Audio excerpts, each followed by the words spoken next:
Hey friends, me Al, and today I am working on burners and replacing parts for burners.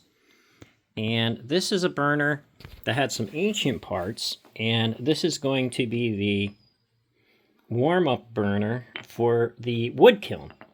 Now you can see how these are broken, and I am in the process of replacing these valves and cleaning out these pipes. I got tape to put around this, and I just wanted to show how all of these went together.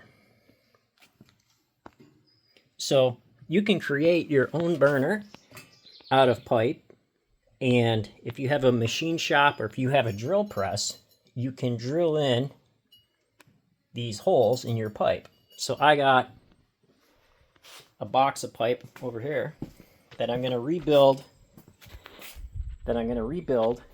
This here. So I'm going to have two burners like this.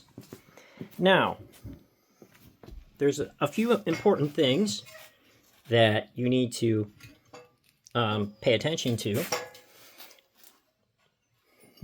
This cap that goes on the end of here, so the gas comes in here, flows through this valve.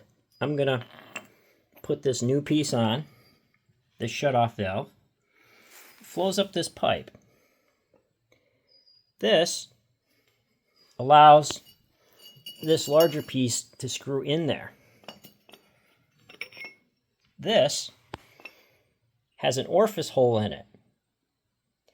And I'm betting it's like a number 40 that I use for the gas kilns. So that screws on the end of here, like that. And then where these holes are drilled, that's the air intake to have your air and gas mixture. So I'm going to have a machine shop drill these holes because I don't have a drill press, and then put like let me see what that is. Let me get my my drill bits here and find out what that might be. I have them right here. One sec. I'm pretty sure that the number 40 was like the smallest one I had. It was a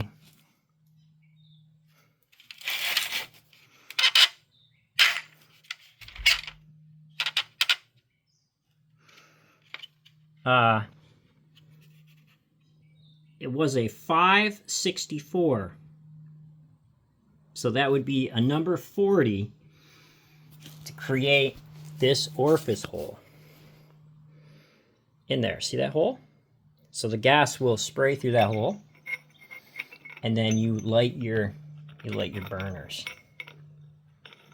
So I need to buy some more of these caps to put on these when I make my other one. So right now I'm just pulling apart these pipes, and I went to the pipe shop, the plumbing shop, and they loved me down there because they had so much fun helping me figure out how to rebuild this thing.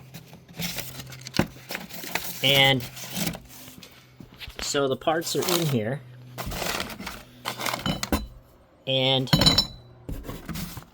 this is a list of some of the parts that I got. This here is for the gas kilns. This will go on the updrafts, and inside some of my burners. So, say for example, I had them rebuild 3 of these, and so this right here will go into these burners, right? Like that. See? And also this old-timey burner here. So that'll go into there.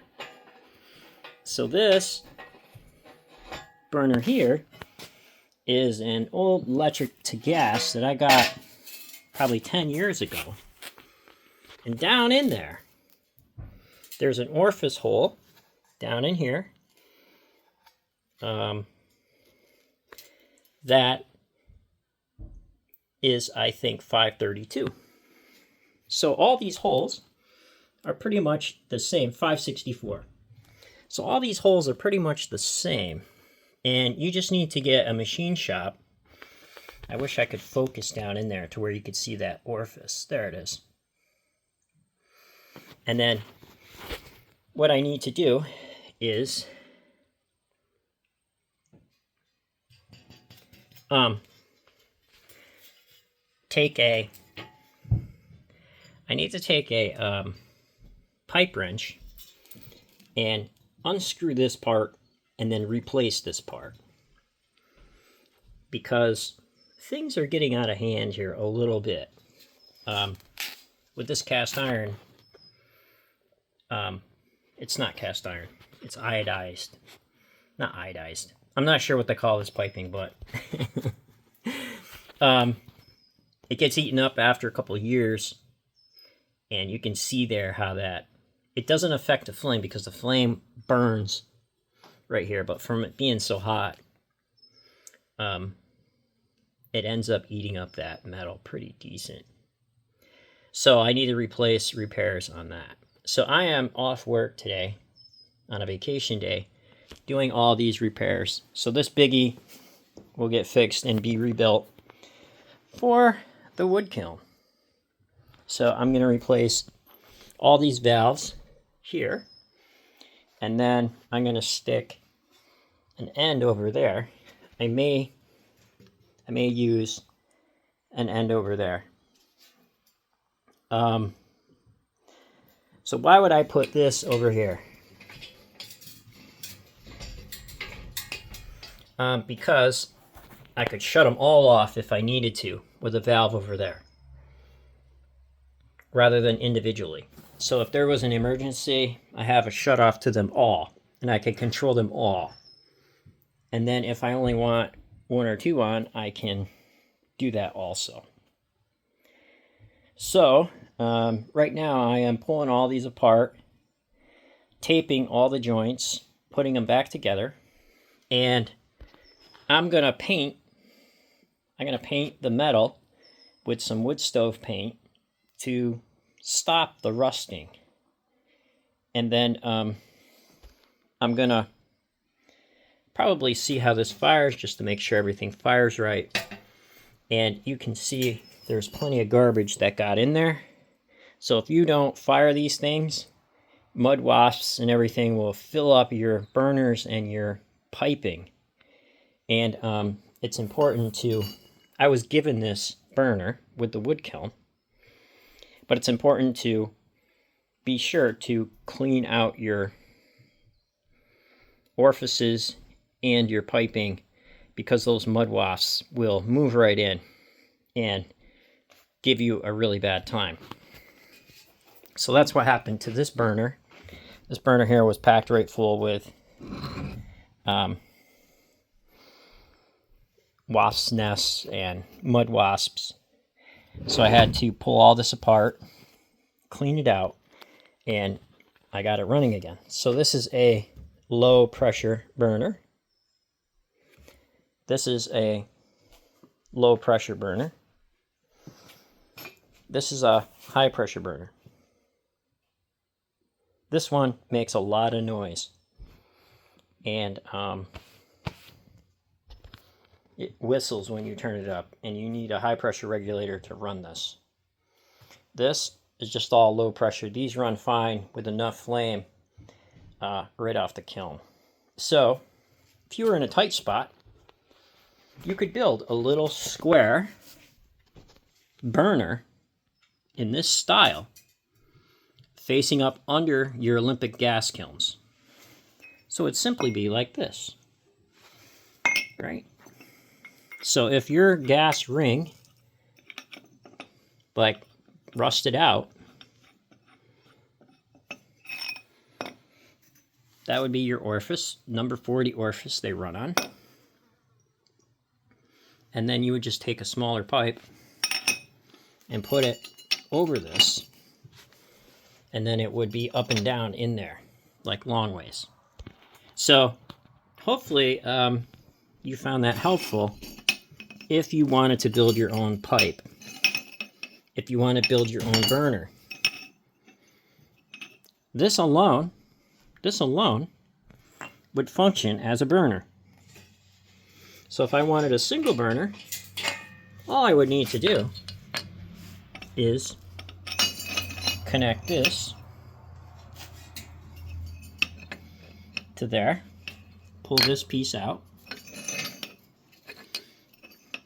Here, let's make a single burner. See, watch what I do. That'll go there. And then you would have a piece here, like that. Then this would connect to your gas, right here. See? So that would be one venti burner. You could shoot that right into a kiln. This would fire a medium-sized kiln. Pretty decent. So I have 3 of those.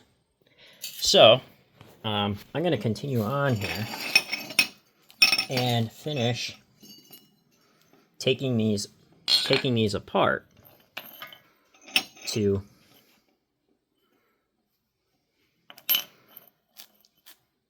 create and fix some of these older pieces and clean them up, unplug them, and then see how they work, right? Okay, so hopefully you enjoyed that. If I get them running, maybe I'll come back on and show you, because these are just simple things that you can do on your own to make repairs to your kiln piping and things, right? Okay, friends, so take care and happy potting.